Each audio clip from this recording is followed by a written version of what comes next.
Now for the Wired Nerdy Podcast with your hosts Keith and Doug. Let's get nerdy.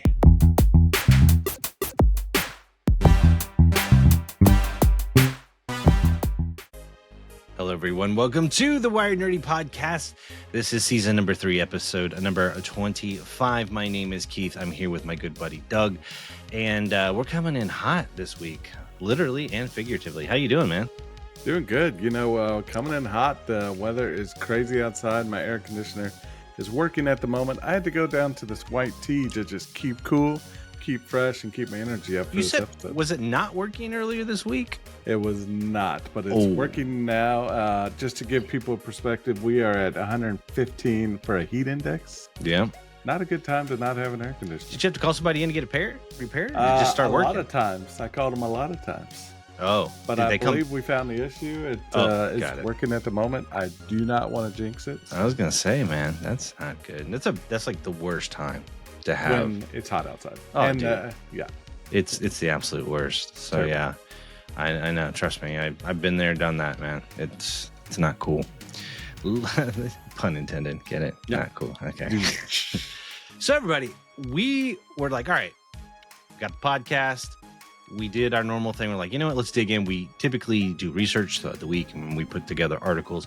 And we realized we found some really good ones. There's a lot. And we thought, you know what? Let's forego our standard mode of nerd news, then a primary topic. Last week, of course, we were talking about Doug's awesome Ultra Watch as our primary target, which he's still loving. Apparently, you're still loving it, right? Oh, it's awesome. Yeah. I'm good. The battery life is amazing. Well, that's good. I think I went 2.5 days, no joke, with that's really good. Jeez, I can't do that. I'm not even wearing mine. I can't even do that on mine. But either way, so what we're going to do today is we're just going to have a nerd news packed episode. We may linger a little bit longer on one of those topics and get on rants and go down alleyways and research things. Just, you know, yeah. Doug's the research king there. So, you know, we'll see what comes of it. But we're just going to have a nerd news packed episode. And I'm ready to get started. You ready to cue up the nerd news? Yeah, let's do it. All right, let's cue it up. Nerd news.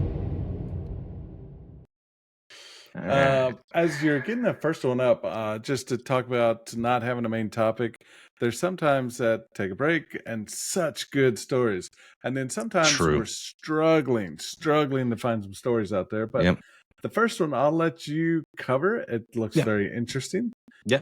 And of course, you know, we haven't said this in a while. It wouldn't be a Wired Nerdy without a little AI. AI. We always have it. We try to alternate to where, at least I try to, like when we put them together, Doug's right. Sometimes there's some really slow news weeks. And then some weeks it's like, geez Louise, they punch you in the face. It's weird. It's like ebb and flow of like an ocean. It's like either high tide or low tide. Absolutely. But with this one, it's pretty interesting in that Microsoft Copilot. Now, to be fair, if you're unaware, Microsoft Copilot is their artificial intelligence branding. That's what they call it. They call it Copilot. It's pretty much using ChatGPT. They are paying to use ChatGPT's engine and their API. And so that's pretty much what it is, running it. But they slap their own version of it and they integrate it into Microsoft Office 365. If you're unaware, that's what it is. And they're now starting to slowly integrate it into Windows and all of their other products. But now it has a face. What's hilarious? Do you remember Clippy? Oh, I love Clippy. I thought Clippy was helpful.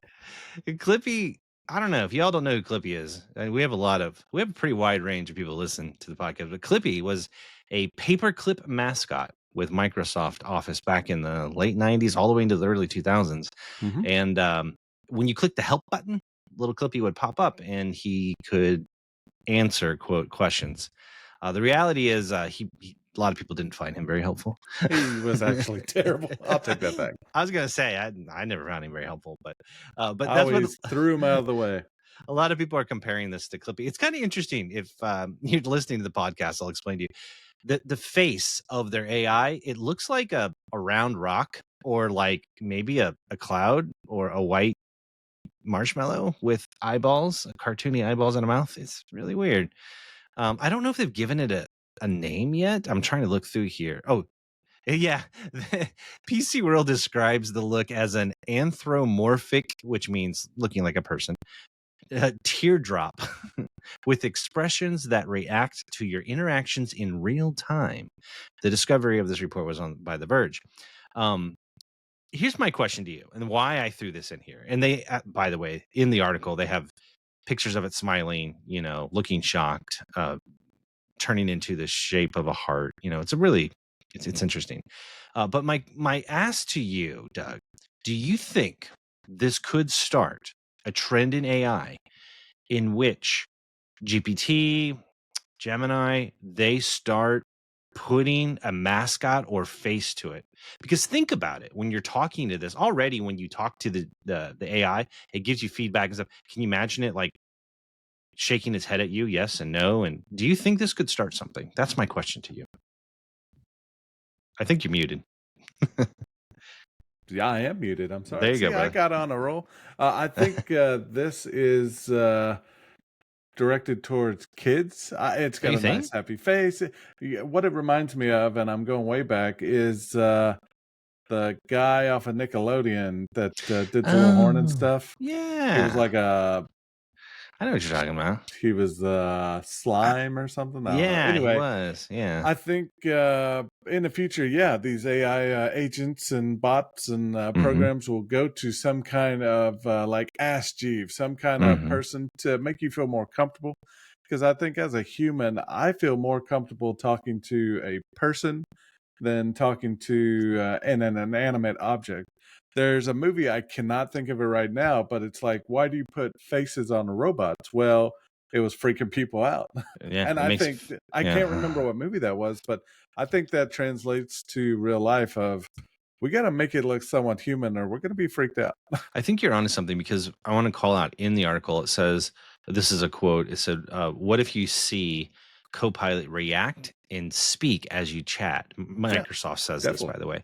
Then they say, with this experiment, we're bringing more nonverbal communication to Copilot, enhancing voice conversations with real-time visual expression. This early prototype allows you to chat, brainstorm, seek advice, or just mess around with Copilot in a more engaging and expressive way. I think this is an inevitable evolution of AI, in that you see people becoming very reliant on it, people using it for counseling, people use it. I think there's going to be a scenario in our future, not too far, that as they start to attach characters to the AI, and like even on your computer screen, and it reacts to you, and it's almost like, imagine if they apply like some Unreal Engine 5 level graphics, right? And it looks like a real person. I think that's going to warm people up, to your point. That's going to psychologically make people feel like, oh, well, I'm just talking to another human because they look like a human. I think that's what's going to happen. That is the inevitable step to them then injecting it into the robots. And then we get Skynet. So, yeah, hopefully that's why. And I hope I'm make wrong. fun of me, do whatever you want to do. But Alexa and the S word for Apple, I don't want to wake it up. I say thank you. I say thank you when I ask responses. I even type thank you to ChatGPT. I am starting my good graces credit with the AI overlords. On that note, there was not too long ago, there was a text exchange between myself, I think it was our group, and our friend Matt.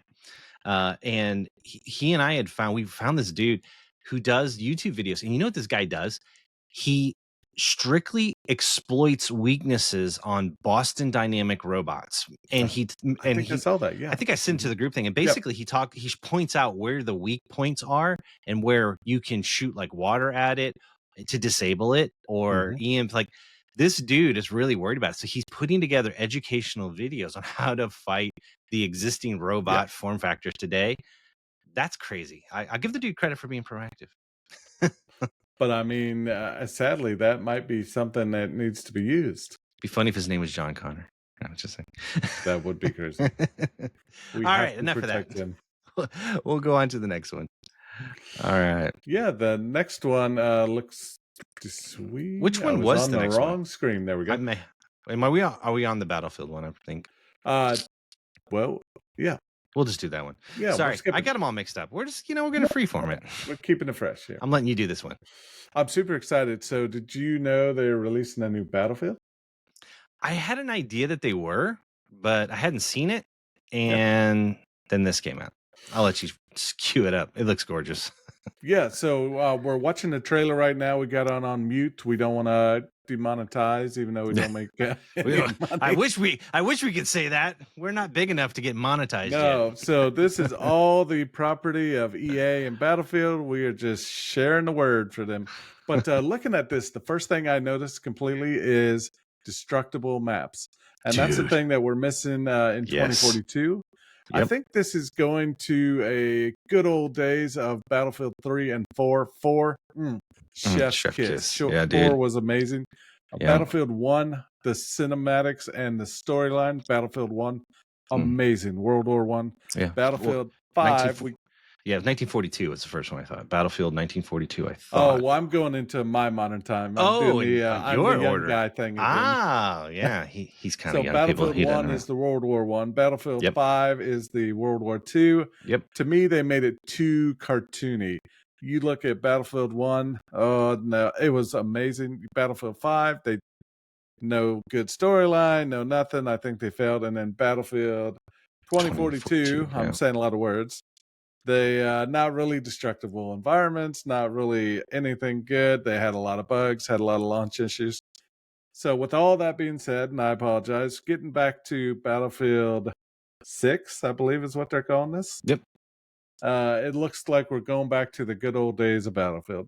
Yeah. So and why I love it more than Call of Duty. And my little rant over there, but so the order I was going in was the game release order, in that the series started with Battlefield 1942, which at the time it was a big deal because of how many people they could have in a multiplayer map at a time. Yeah, that was number one. Number two, vehicles. The staple of Battlefield has always been you can get in almost anything and drive it, and it's just gotten better with it throughout the series. And then third, their support classes. Old school COD, Call of Duty, it's just very much everybody's an assault. Everybody, now they've added some variety into it, but everybody's running and gunning.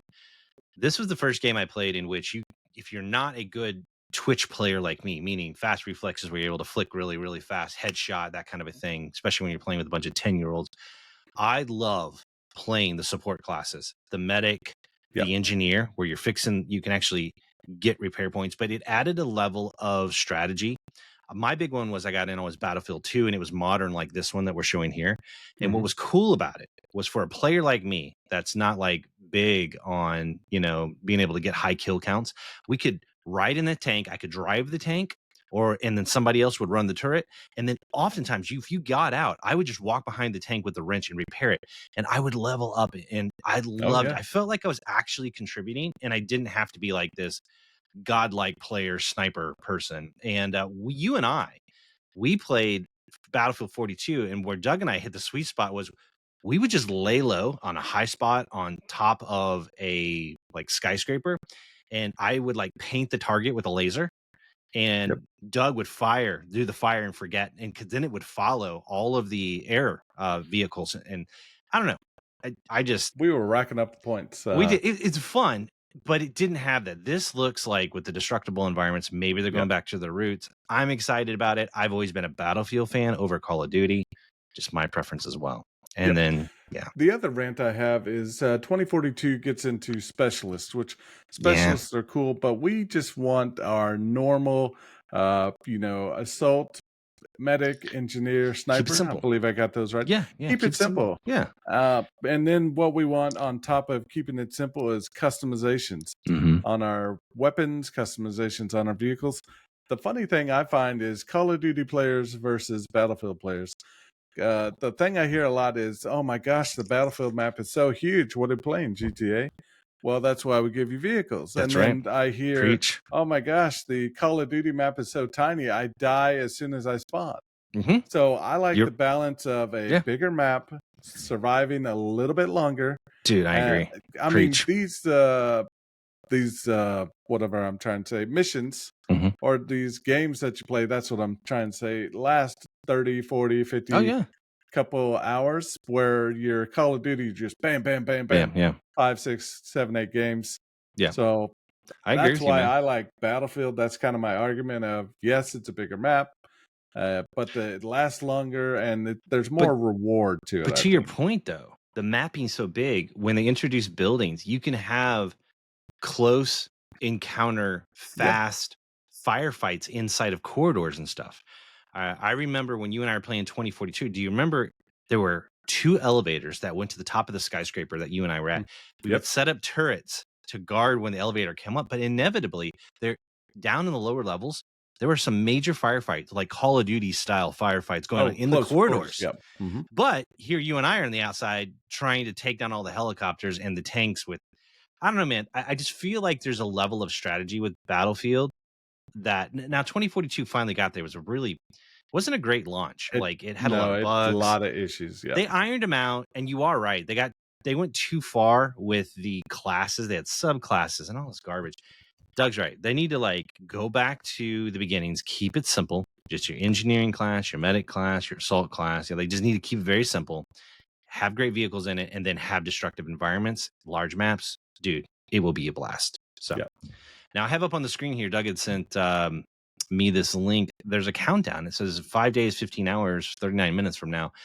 They are going to reveal, and I don't even know what this means, a multiplayer reveal event. So I don't know if this is going to be like a beta test for, I would hope it's a beta test. I've read some other stories. I'm not able to find them right now, but I believe you're going to be fighting out in the streets of Los Angeles.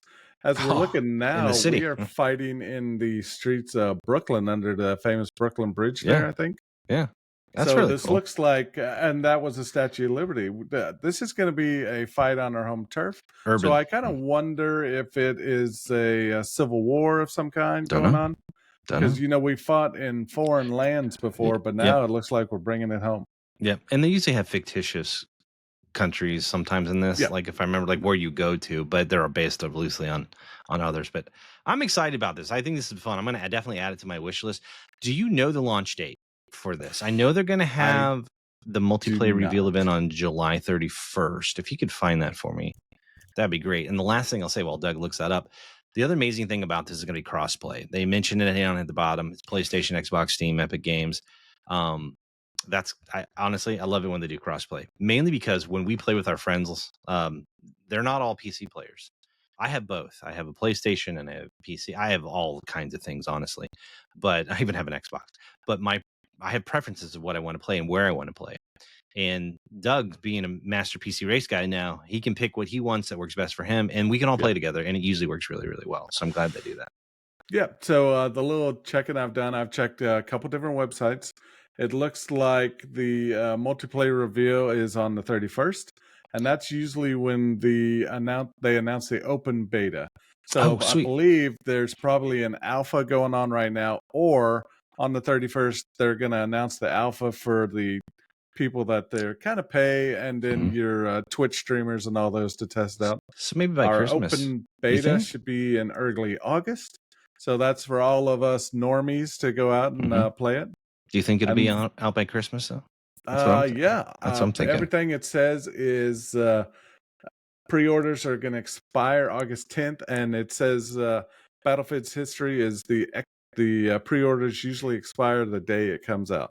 Oh, really? So right now we're looking for an October 10th of this year release. Holy shnikes, that's sooner than I thought. Yeah. Dang, I know Doug and I might be playing. Oh, yeah. So the pricing right now looks $70 for the standard edition, $100 for the Phantom edition. And the word Phantom, if people go back to Battlefield 4, the whole Phantom project of unlocking the secret weapons and doing all the stuff. So that's cool.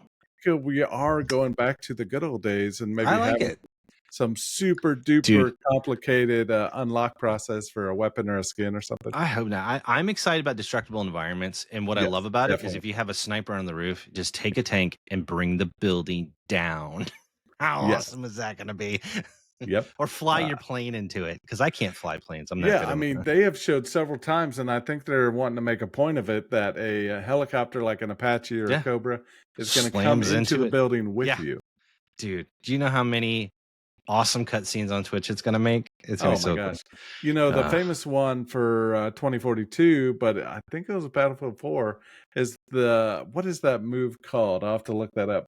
when you fly your jet up, you jump out, shoot the guy with the rocket, and then you get back in the plane. I have seen it before. There is a maneuver called that. I will say, like, there's some fun memories. I remember I was playing with our friend Jeff, Battlefield 40, is it 2042?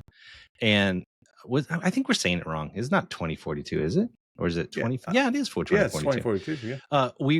We got on the other side. Like, there's a big wall down the map. One half is desert, one half is green, and there's these little side doors. And he and I were like, "Hey, nobody will know that we're going out this way because we're trying to sneak over. Because you got to capture parts of the map."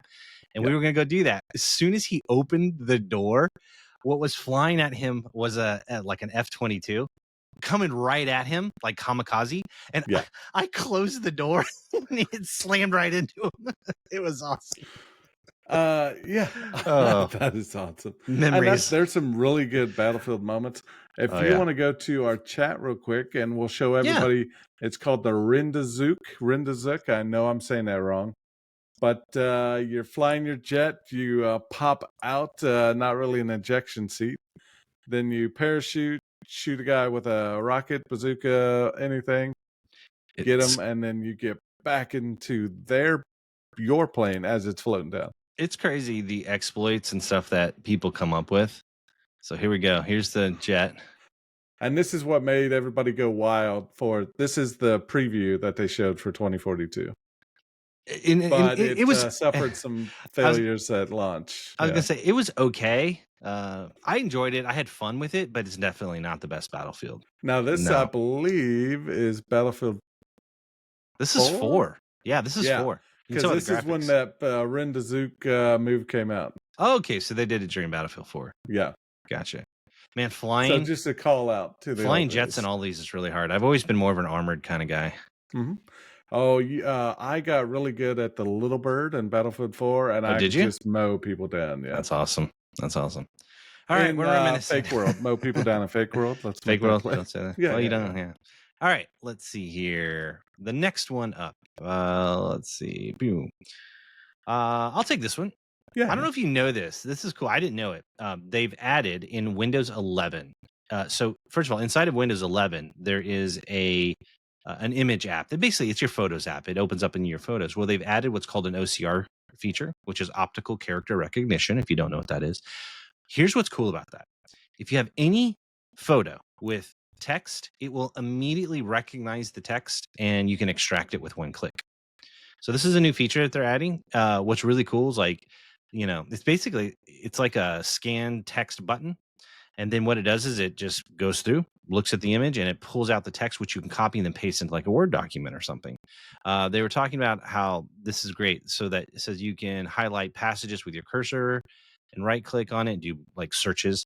It says here, this is a great feature to use if you're constantly dealing with screenshots of documents or web pages and need a quick way to pull the text from it without having to retype it.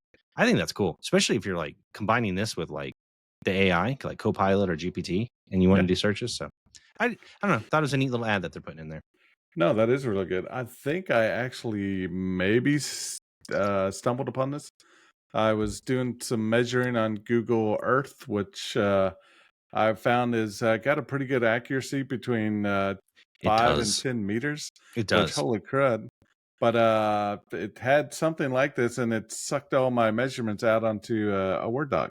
Well, that's awesome. Maybe it was Google, but something similar like that happened. So I'm glad you put that on there. That's pretty cool. Yeah.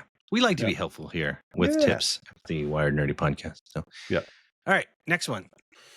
I'll let you take it. Super exciting. I saw this. I had to put this on here. Now I have to give the disclaimer, and you can hate me. I have not played any Elden Ring. I have not either. Oh, hey, we're on the equal plane. So this will be a good time for us to start.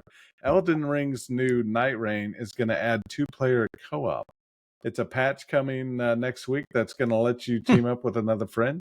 That's cool. And as hard as I've heard that Elden Ring is, you and I might be able to do it together.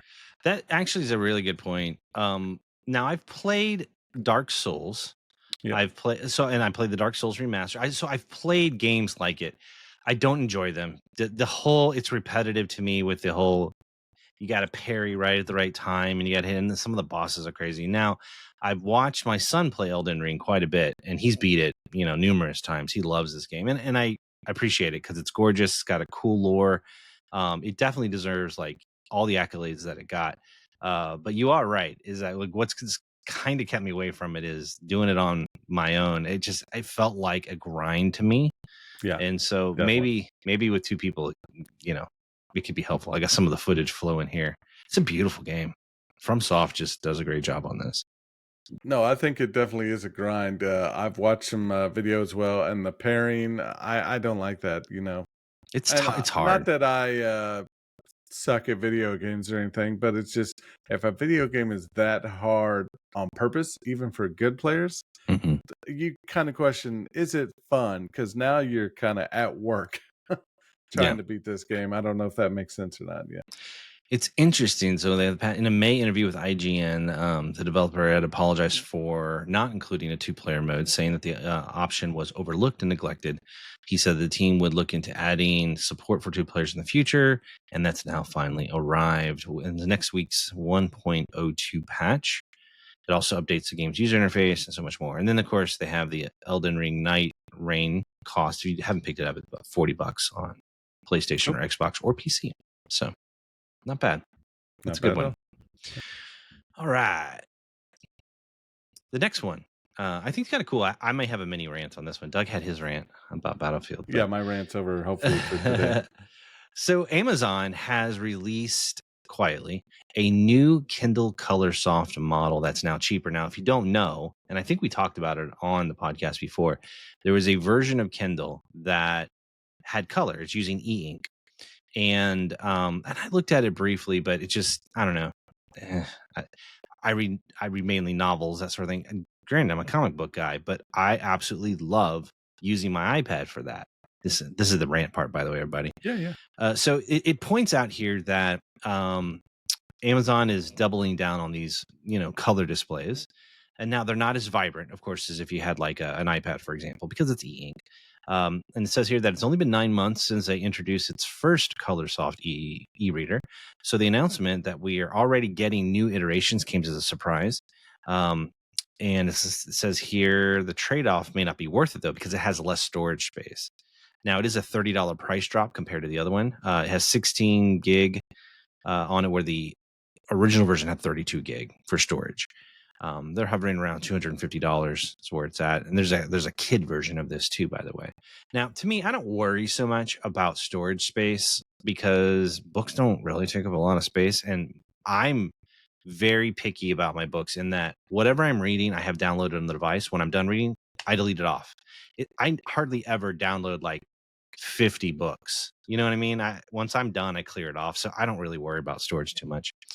But I am curious about where this is going. They point out that they feel like that this is going after people that read comic books or graphic novels. I don't know if I agree with that. Yeah, it says here with these new ColorSoft model, Amazon is targeting avid comic book, manga, and graphic novel readers who are unwilling to pay as much for an e-reader. The new ColorSoft will also make reading more attractive for young readers, which I do agree for young readers. Here's my complaint on this, okay? And this is part of my other rant. Not only is the color not as vibrant if you were to do it on an iPad, that's one thing, set that aside. There are okay services for reading digital comic books, but Amazon themselves were the ones that put a bullet in one of the best services. There was a service called Comixology. I had a subscription for a while, and it's like Netflix. And the cool thing was you paid like a flat rate, like $10 a month, and it was unlimited comic books out of Marvel, out of DC, and you can go back issues. It was awesome. And they were great. They got bought though by Amazon, and then Amazon started screwing around with it, and they were like, "Well, it's not unlimited. It's not all you can read." And then they started taking things out of its library and doing that kind of thing. So it's weird to me that if Amazon's trying to appeal to comic book and graphic novel readers, why did they make their service so crappy when it was awesome when they bought it? So I don't know. End of rant. I'll stop there. Now I do want an honorable mention. I haven't tried it, but Marvel and DC both have their own subscription services where it's all you can read. I've heard they're decent, but it's weird. Maybe if you're equal opportunity, maybe you don't want to read all DC, maybe you don't want to read all Marvel. I like the idea of like a Netflix style, kind of like what Comixology was going for. I love the idea of it. I should be able to pay and be able to read whatever comic books I want, because I like reading. I don't really collect necessarily anymore. I'm still in my mode of I want to collect Invincible comics to add because those are so rare and I really like the show, but I'm more about reading them than I am collecting them. So enough of my rant. Now I was rambling on. Your turn. Hey, I've been doing some fact checking in the background while you're there.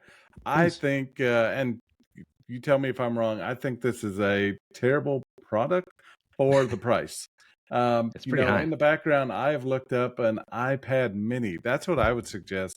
And iPad Mini right now, $229 on Micro Center. You get the A12 Bionic chip. You get 64 gigs RAM, Wi-Fi. It How does much? Apple Pencil support. $229. Dude, that's cheaper than this. Yeah. So I'm with my you. thought, I'm drinking the Kool-Aid strong this year, but I think this is a better option because I have, and I'll kind of show it up here, and I'll show the back in case it turns on. I have a iPad right now, but I've got the Panels app, Panels Panels app. Amazing. Yep. I've got tons of comic books on there right now. I think you and I have bought comic books together. Then we share them. Yeah. That Panels app is It's awesome. Awesome. Yeah.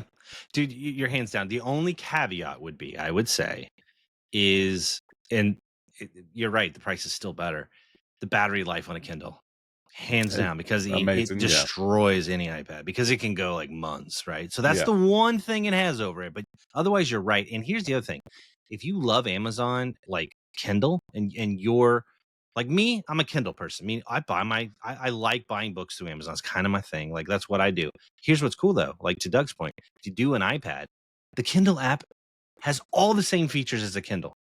And you can put the Kindle app on your phone, or you can put it on an iPad, like Doug was saying. So you could get a device that's cheaper, more color, and have the ecosystem of Kindle all on the iPad. The only thing that you're trading off is battery life. But heck, get yourself a battery pack if you're that worried about it. And if you travel a lot, that's what you could do. So I think you bring up a great point. Yeah. Excuse me. The last thing I'll end with is you talked about Marvel. You get $70 a year for their subscription service. And then DC how much is that? $74.99 a year. So about the same. DC's price is a little harder to find, but I think I saw it. So for both of them, you're roughly about $6 a month. That ain't bad, honestly. That's not bad. And I mean, they have a huge selection. Now, I've tried to find the pricing for Comixology.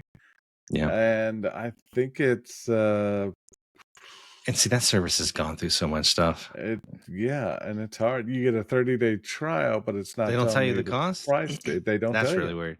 See, the thing about Comixology, they had an agreement with both houses. So what I loved about it was it was Image Comics. Like, there was a whole series of comics that I really liked that wasn't DC or Marvel, right? So it was like a nice one-stop shop. It had DC Comics, it had Marvel Comics, it had Image Comics, it had Dark Horse Comics.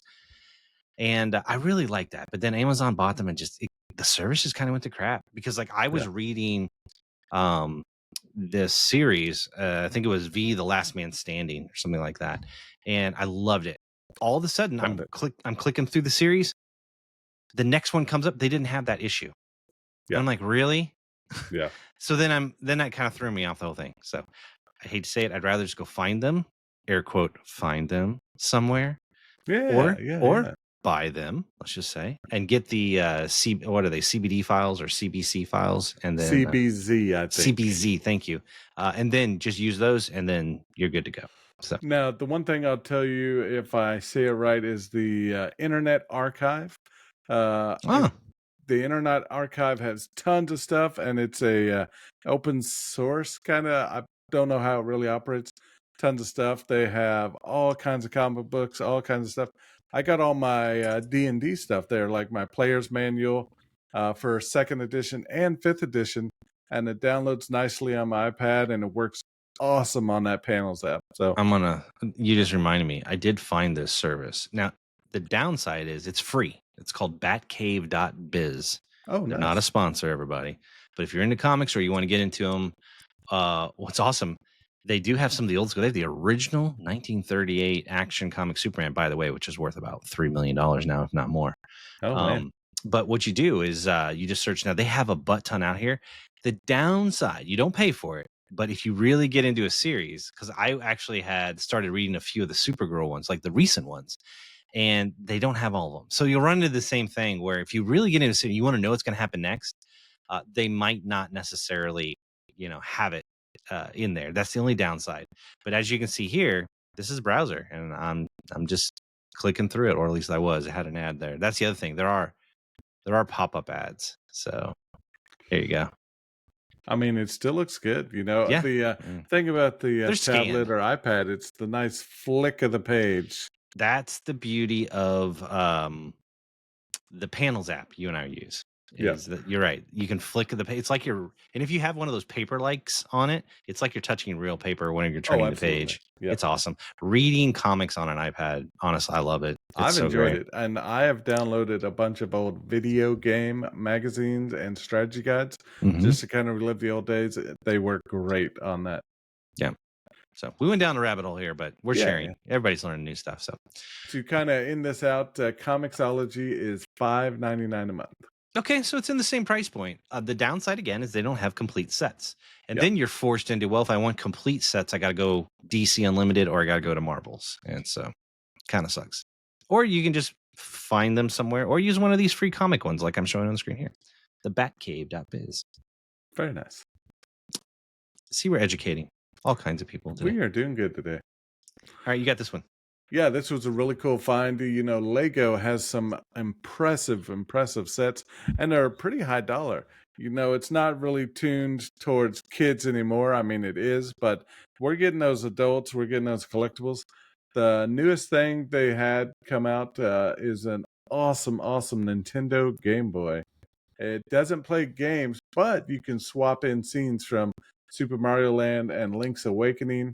There are some talks of maybe games in the future, but it's $60. That's what I was looking for. It's already up for pre-order. It ships October 1st. Legos are huge. It looks very, very impressive. You're right, man. Legos are huge right now with adults and kids, and it's something that adults can do with kids too. Yeah. So, and I don't know, did you see the commercial? The announcement commercial for this was a shot-for-shot remake of the original Game Boy commercial where there's like a robot and he points his finger. It was pretty cool. Look at that. It looks like the first picture there. It's a little like slides, like an old-timey. I see that. The C things. What am I?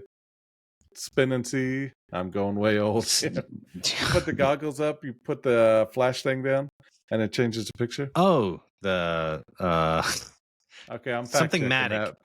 It's the Slidomatic or the oh geez, we're gonna get yelled at for this one.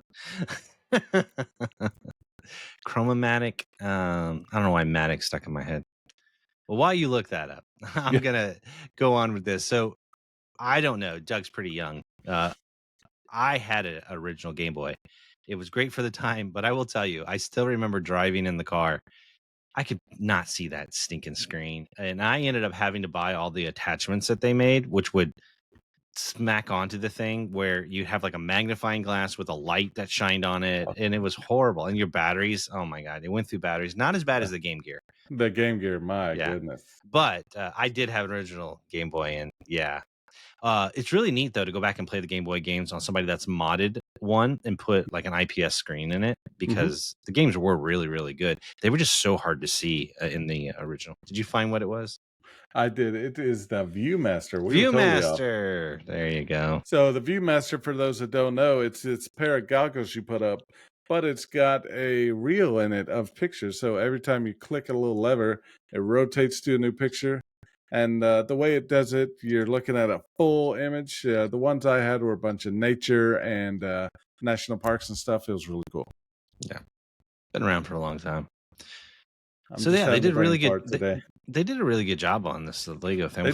Flipping through these pictures, it looks legit. So I think this is going to be a collector item that people are going to want. I think it's going to sell pretty hot. Yeah, and it's neat too that they give you a Lego block of Zelda and Super Mario Land as well. That's kind of cool. It looks like the game cartridge. So this would be a nice piece somebody to like set up in their office and have in the background. So absolutely, yeah. I think this will sell really, really well. Oh, yeah, especially with the Zelda cart. Yeah. Oh, they actually have that commercial. Very nice. Wow. There it is. Very cool. Nostalgia. It even has the nostalgia, like grainy film look to it. So yeah, great. Sorry if I was quiet there. It was like blaring in my ears. No, you're good. All right. Fact checking and watching videos. We're doing good today. So now, can I take this next one? Absolutely. I'm excited about it. So on two fronts, we've talked a lot about the prices of video games ever since June and the launch of the Nintendo Switch 2. They were like, oh, we're gonna have $80 games if it's digital, 90 if you do physical, all this. Like, it's been insane. And then you had Xbox like, yeah, Microsoft's like, we're gonna start charging $80 too. And everybody's getting on the bandwagon. So everybody's been freaking out about it. However, because people were mad, I think it was A Omega, who's on the We're So Excited podcast. He had posted at one point, bullying can pay off. Apparently, enough people threw a stink. Microsoft has made an announcement they're going to back down on $80 games for AAA games, specifically the Outer Worlds 2, which I'm very excited about because I loved Outer Worlds 1. It's like Fallout in space. It's so good. It's coming out very, very soon. And they said that it's going to stay at the standard current pricing of $70 price tag. And everybody's super, super happy about this. And I think it's because people threw like an absolute conniption fit about it. So this is I throw this in the category of like people throwing a fit about the Sonic movie and then they fixed it. That's what this is. So yeah. What are your thoughts on it? I think it's absolutely good. There needs to be a certain stopping point for video games, especially when we're going to digital only. Because I had this rant on a show before, and I won't spend too much time on it. But if you don't have factories cutting out CDs, cartridges, memory sticks, and you just have a digital code from probably one mega server that you send all the license keys out, the cost is low, is what I'm trying to say. You're not paying salaries, you're not paying stuff to create the factory. And on that front, what is you and I's favorite thing about Steam? Is the take it anywhere aspect of it. Well, yeah, that and the Steam sales. Oh, the Steam sales, yeah. Because absolutely. I mean, dude, the reason why I'm cool with digital on my PC, been doing it forever. I haven't so far lost anything in my Steam library. And then two, I hardly ever buy anything at full. Do you ever buy anything at full rate? I mean, you might buy Battlefield, I guess, at full rate. Do you buy things at full price? No, I don't either. Because just like my swindling of my electronics. Yeah, you wheel and deal. Same thing, dude. Like, there is rarely a game that I will buy at full price. Now, a lot of people have Game Pass, and if you have Game Pass, you'll get Outer Worlds with Game Pass, so that makes it a good deal. But I don't know. It's just one of the things, man. It is crazy to me that they charge the prices that they do. When I don't know, it's a money grab. That's all it is. And us as consumers, slow down buying, make them feel it. That's how you make it change. I'm still gonna buy my $100 GTA 6 though. Of course, everybody is. Yeah. They could make that $300 and people buy it. Yeah, I would complain about it, but I would have to save up and buy it. Yeah, because you look at the hours that game requires you to play it. I know. I know. That's an exception to the rule. So yeah. All right. This next one, I don't know. I have thoughts about this. I don't know if I should start or not. I want you to start it. I want you to do it. I did the last one. This is a weird one. Yeah. So this company, and I was looking for their name. They're coming out with a low poly. So that means low polygon graphics on a keyboard. Like the 90s. I'm looking at this keyboard, and it looks fuzzy. Like I need to put my glasses on. I'm getting old. I hate to say the O word around you there, but jeez, here we go. Here we go. But yeah. Here, I'll get back on track. So looking at this, I don't like it. I tried not to chicken peck. I try to do the whole Mavis Beacon teaches typing. Yep. Way throwback. But so I have to look at the keys sometimes because I get off track. So I don't like this. I don't have glasses yet, but I'll throw it to you. So what's funny, it does call out perfectly. It says, make your keyboard look like it just popped out of Half-Life circa 1998. As somebody who graduated high school in 1998, let me explain to you what that means. They had low graphic fidelity back then. So there were computers in Half-Life specifically that looked just like this. So it looks really blurry. And I'm with Doug. Like, why? I get maybe, and now I could use this keyboard because, for a living, I type both in technology and as a writer. So I touch type. I don't look at the keys. I could sail on this. However, it really bothers me even looking at this screen right now because it's blurry. Now, for me, it kind of hits close to home personal because only a few months ago, I went to go get my glasses updated. And what did they tell me? Like, well, Keith, when you wear contacts, you need to wear readers. And so my wife, and I wasn't going to, I was like, forget that. So my wife made me go to the Dollar Tree and get some readers. Yep. So that when I do wear my contacts, I put them in. And here's the crazy thing, and I hate to admit it. Had my contacts in one day and I just kept looking at my phone and I'm just like, man, what is wrong with my phone? I think and then I realized, oh crap. And I quietly didn't tell my wife. I went and got the readers she got me because they've been in my nightstand. I put them on. I was like, oh my goodness, it's so much better. So I am at 45 at that age of needing readers when I have my contacts in. So my time's coming. I know it. Yeah, everybody's does. It too good eyesight for too long without any issues. But back to this keyboard, I don't get it, man.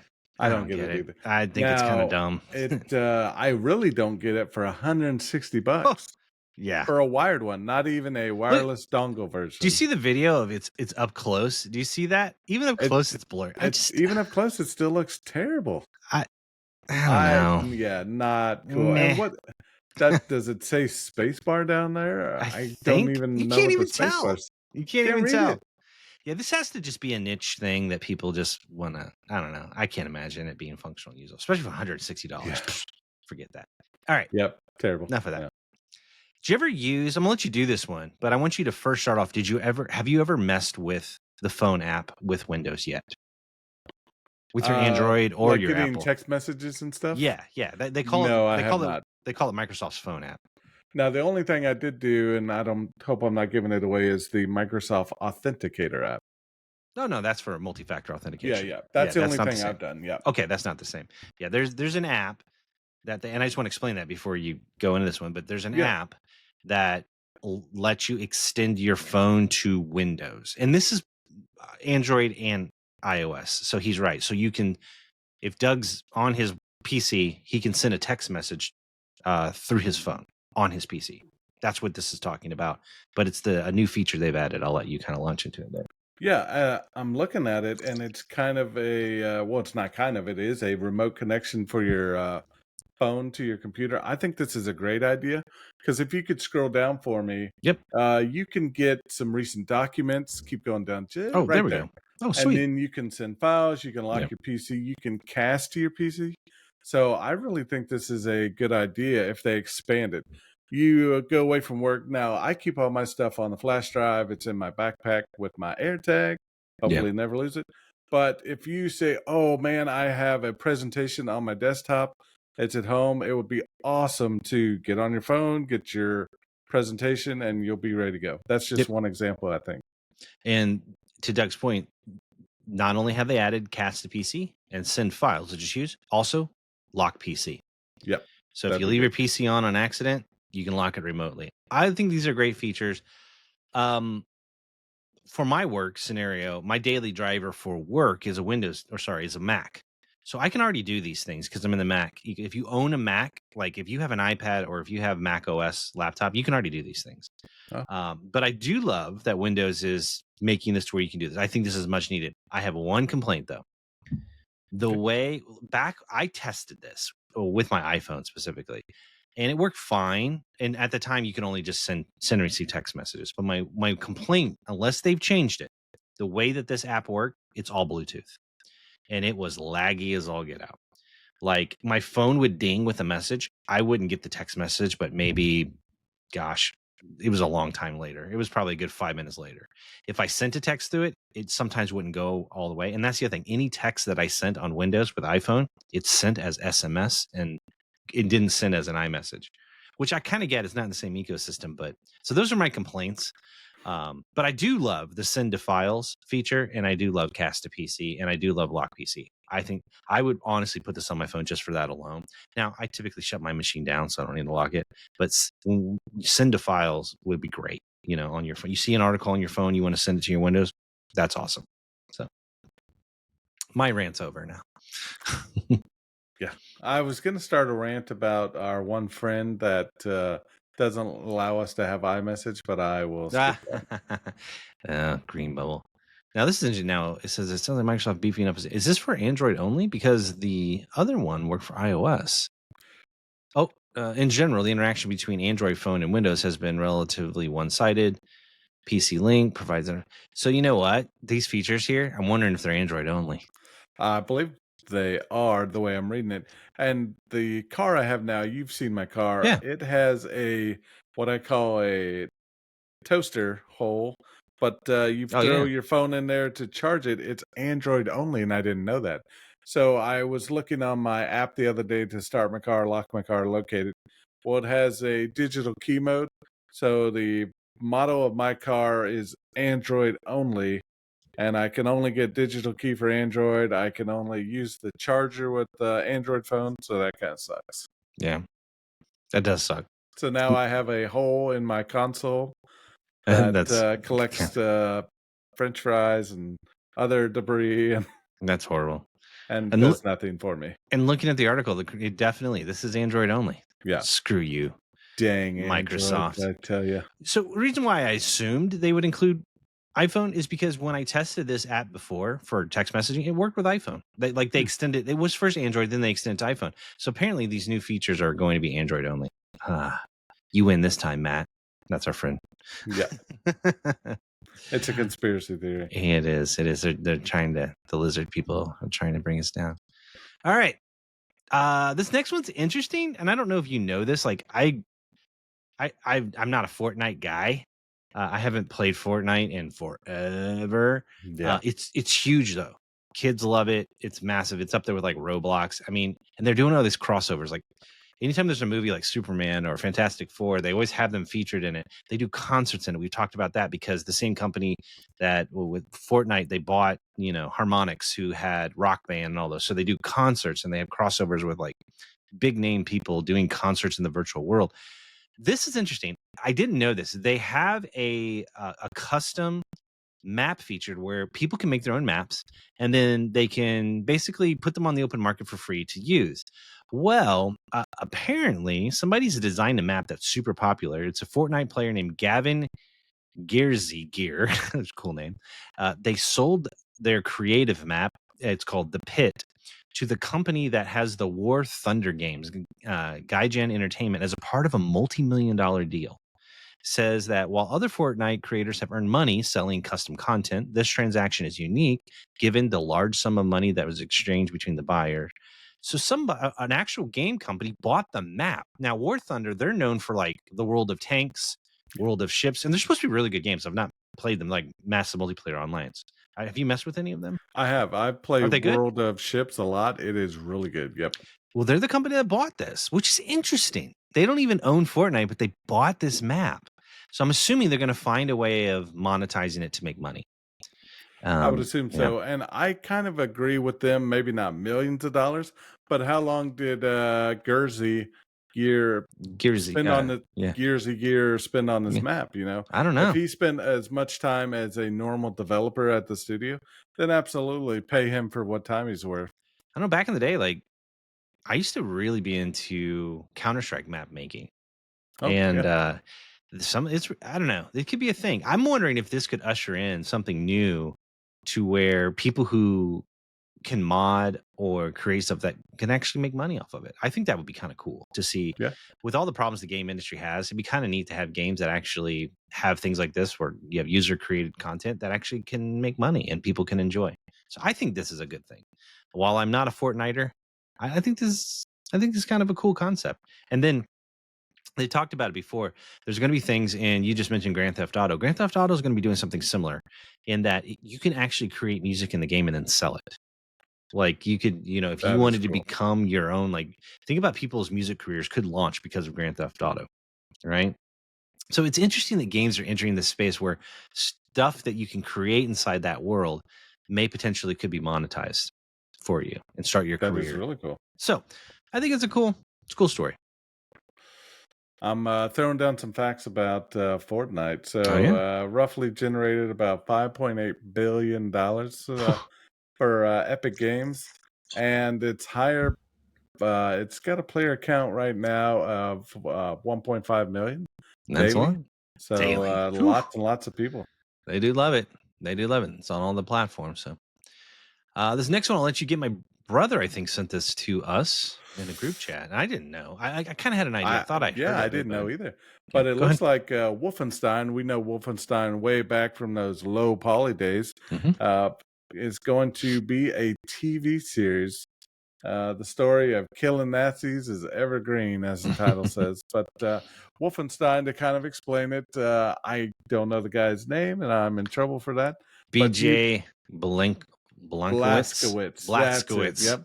Oh, So I you know play it. William B.J. Blazkowicz, a U.S. soldier during World War II, and you're in there just killing Nazis. And the first one, very, very simple. It's kind of a first-person shooter, and you have to make pre-Doom. Thank you. Yeah, and you have to make very rudimentary turns left and right. It's not like the can't games look of up now. and down. Yeah, it was. Now the games, the newer Wolfenstein games are truly amazing. I think I played one at your house. You got have sick. A massive TV, and I got a little motion sick. So what's funny? I just got in this TV. This is years ago. Massive TV. And so I have like an 85-inch TV, and by default they do this with movies and games. And I now know you have to turn off motion blur and turn off cinematic mode. It's like all these things you got to turn. I had tweaked it and done that, and we were all group of us guys were playing the Wolfenstein game, and it plays at like a really high frame rate. Oh, it's fast, yeah. And I remember Doug had gone outside, and I was actually feeling a little queasy too, and it was weird. And I went outside, and I was like, "You all right?" And he's like, "Yeah." I was like, and he's like, "My stomach's still upset." I'm like, "Me too." We both were starting to get queasy, because of the Wolfenstein game. Now, you go back. Did you ever go back and play them after you tweaked the settings? I did. I tweaked the settings. You know, the issue I have is a hearing aid and some inner ear issues. Of course. So my balance and the lights and everything's off. But yeah, I got to tweak the settings down to a non-sickening level, and they were great. Really good gameplay. Going back to the TV show, I kind of look at this as like Man in the High Castle, amazing series. I still have yet to watch that. About a fight against the Nazi regime and alternate history kind of stuff. And the thing is that I think they saw, and by the way, Bethesda, the same company that does Skyrim and all that, they're a part of id Software. All of it's owned by Microsoft, but id Software obviously made Doom, had Wolfenstein, and of course Quake, and Bethesda did the Fallout series. And I think they saw the success of the Fallout TV series, and that's part of the reason why they're greenlighting these. Again, they want proven properties to go with, and that's why we're seeing so many sequels and properties that already have a following, because they want to make money. That's really what it boils down to. Now, reading more into the article, the success of Fallout has really boosted them to try some stuff.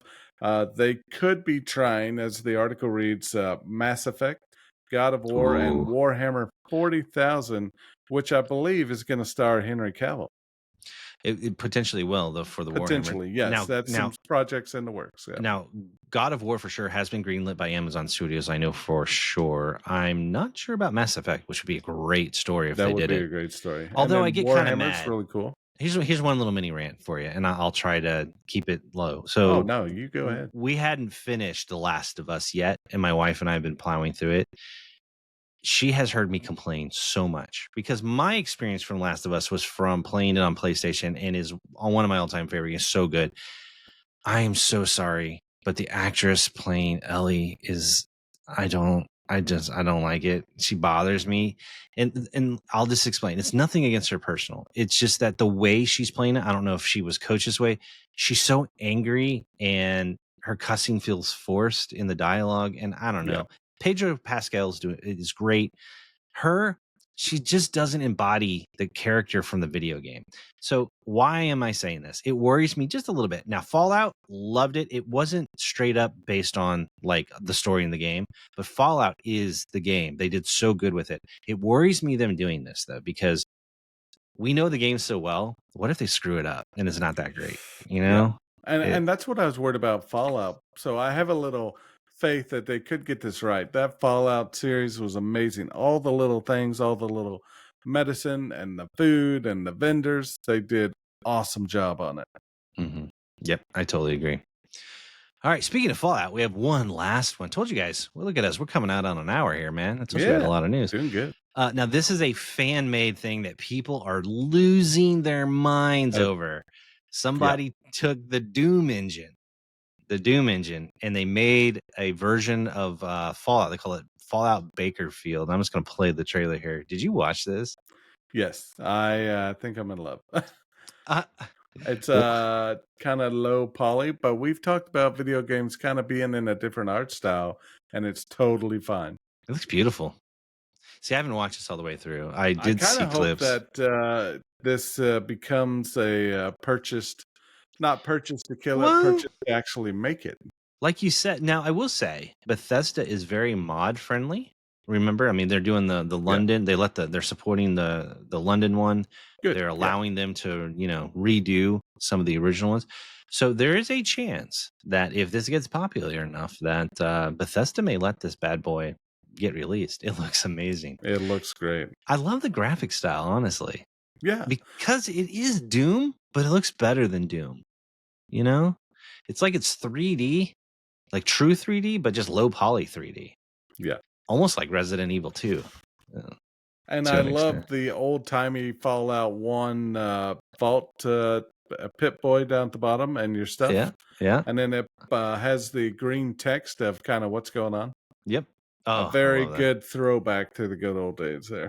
Dude, that's awesome. Showing them loading the gun. I see why people losing their minds. It does look really, really, really good. It looks really good. So I don't know. We'll see. I don't know if this is. Can you check? Is this actually gonna get released? The project isn't supposed to generate financial promise from a screener monetizer. I'm just wondering if they're actually. You can support them doing it. They're just not going to make any money. That's what they're saying, which makes sense because of copyright. But he just totally threw that. I'm kind of looking. I'm not seeing anything where this is going to be an actual thing. It's like a concept. What's really neat is a while ago when it was shooting, it had the percentages. When you had the VATs, it actually had that when it was shooting. So, and that's a cue to the good old days of Fallout 1, 2. Tactics had that. Mm-hmm. There's a question about Tactics being good, but I liked it. I liked it. I thought. Hey, if you want to check that out, I've got a whole Fallout series on this channel. That's right. Go Retro to reviews. Our video list, and I review it. Very short, very quick. My thoughts about it. We have a whole playlist on YouTube for retro reviews. You check that out. We need to get back to doing some of those. I know. I've got one I've been wanting to do. I just hate to use the B word, but I've been super busy. So. No, I get it. It is. But hopefully, they can actually release this for free. Oh. That would be kind of fun. One thing I just saw, if you skip forward a little right there, look at his face when he takes damage. It's like Doom. It's like Doom. I love it. And you know what else I noticed? That's awesome. You know what else I noticed? Look at when this mutant's talking. That is in the style you played. You did the whole series, Fallout 1 and 2. That's the art just style. Like the cutscene style. Yeah. That's a nice But I just saw his face take damage. Yeah. Just like Doom. I love the addition of Doom and Fallout being mixed together. So cool, isn't it? Yeah, that's neat, man. I really hope that this goes somewhere. So, but I know a lot of people were freaking out about it because they were like, "Oh my goodness!" And it's neat because in the video they're showing all the different frames for the animations and the cars and the low poly. Really neat. It's so cool what people can do with their creativity. To kind of close out this Fallout discussion, I have seen they've totally greenlit any and all Fallout projects because of the show. But most importantly, I saw that they have greenlit the production of Fallout 5. So nice. Super excited for that. And they're remaking Fallout 3, aren't they? They if I remember. Yeah. I talked about that last week, and I kind of need to apologize a little bit. I talked about I didn't like remakes because I want new features. But, if they make it look fresh and they make it good, I think it'll still be a really good replay. I'll replay it. Yeah. I mean, I did Oblivion. So I kind of loved backtracked my comments a little bit. No, that's fair. But to have some of the new features, but the same old gameplay is still cool. Yeah, that makes total sense. Yeah. Woo! We got to the end of that, big guy. Yeah, we had a great time. I talk about some days we struggle for news, but today we just had all kinds of good stuff that obviously we're very passionate about. So we had lots to of talk bangers about it. today. Yeah. So, well, everyone, we really appreciate you joining us week after week. We have a fun time doing this. I know I always learn cool stuff. Doug learns cool stuff. It's a neat way for us to connect. And honestly, if we didn't have the podcast, Doug and I would be talking about this stuff anyway. Yeah. Might as well put it on the air. Yeah. Bring us home, Dougie. Hey, thank you all for listening. We are over 5,000 subscribers. That's amazing. So you are doing great. We appreciate it. We love the comments. We love the feedback. Tell us what you want us to cover and talk about, or just sit back, relax, and listen to the stuff that we love talking about every day at a private location, but we're bringing it public for you to share in the discussion as well. Merch store, good stuff in there. It's getting cold in 2 months. It's not cold right now. It's very hot. We got hats and we got all kinds of stuff in there. So check it out. All right. He did a great job, everybody. So thank you so much for joining us this week. And we will catch you next time. Stay nerdy. See ya.